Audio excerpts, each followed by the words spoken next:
काही महाराष्ट्रामध्ये अमित शहाचे दौरे वाढलेले आहेत, कसं बघताय? लोकशाही आहे, प्रत्येकाला दौरे करायचा अधिकार आहे. आणि पवार साहेबांवर त्यांची टीका होताना गेले 55 वर्ष महाराष्ट्रात कोणी नेता आला तर तो आदरणीय पवार साहेबांच्यावर टीका केल्याशिवाय त्याची हेडलाईन होत नाही.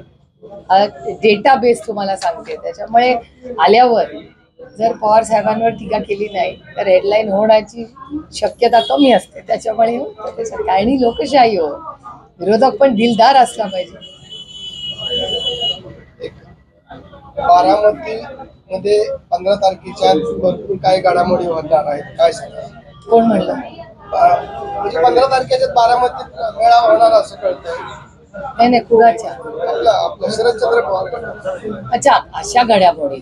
नाही, आम्ही तर फुल फ्लेज कॅम्पेन मध्ये गेले अनेक महिने. एक तर आम्ही 365 दिवस आम्ही एक राजकीय पक्ष आहोत. त्याच्यामुळे लोकांच्या सुखदुःखात आम्ही 365 दिवस असतो, 24/7 असतो. त्याच्यामुळे वेगळ्या काही घडामोडी अशा काही होणार आहेत वगैरे असं काही नाही. आम्ही रोजच लोकांमध्ये असतो आणि त्याच्यासाठीच तर आम्ही लोकप्रतिनिधी म्हणून काम करतो. त्याच्यामुळे अर्थातच लोकसभेचं इलेक्शन आहे, सगळेच कामाला लागले, तसं आम्ही कामाला लागलो. एका बाजूला राष्ट्रवादीचे गटनेते म्हणून सचिन सातव काम करतात, तर दुसऱ्या बाजूला माजी नगराध्यक्ष सदाशिव सातव यांची प्रचार. माननीय बापू हे राष्ट्रवादी काँग्रेसचे आणि आमच्या कुटुंबातले खूप महत्त्वाचे मार्गदर्शक आहेत.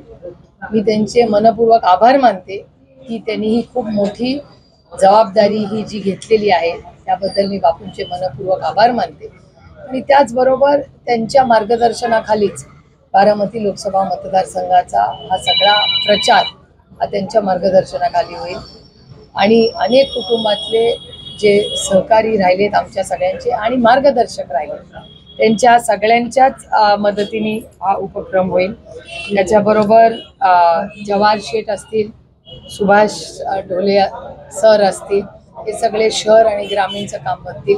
सतीश मामा, SM बापू हे सगळे ग्रामीण भागाचं काम करतील. आणि ह्या सगळ्यांनीच ही जबाबदारी ही सगळ्यांनी मिळून वाटून घेतलेली आहे. त्याबद्दल मी त्यांचे मनपूर्वक आभार मानते.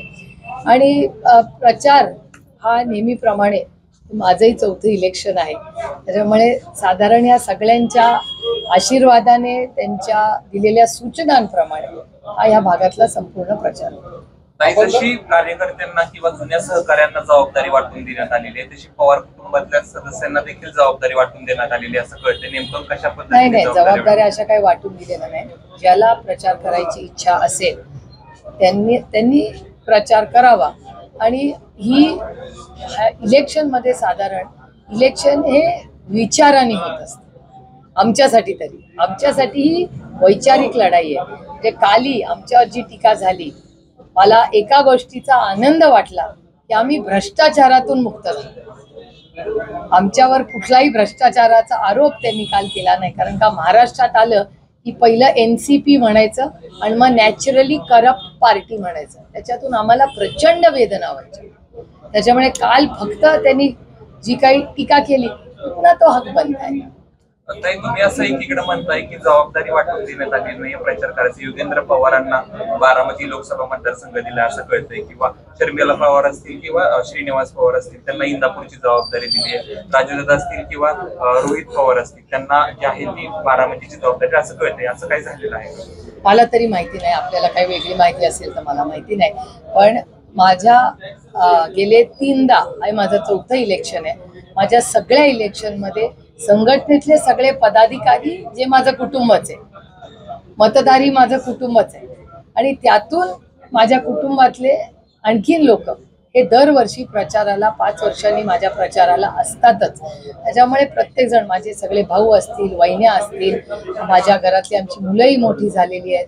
आज युगेंद्र असेल, रोहित असेल, श्रीनिवास पवार असतील, राजूदादा, नंदा वहिनी, माझ्या बहिणी रजनी इंदुरकर, नीता पाटील, त्या सगळ्याच माझ्या बहिणी मला मदत करतात दरवर्षी. त्याप्रमाणे त्या नेहमीप्रमाणे 5 वर्षांनी त्या खूप सगळ्या एरवी प्रायव्हेट लाईफ ठेवतात, पण बहिणीसाठी सगळे उभे राहतात.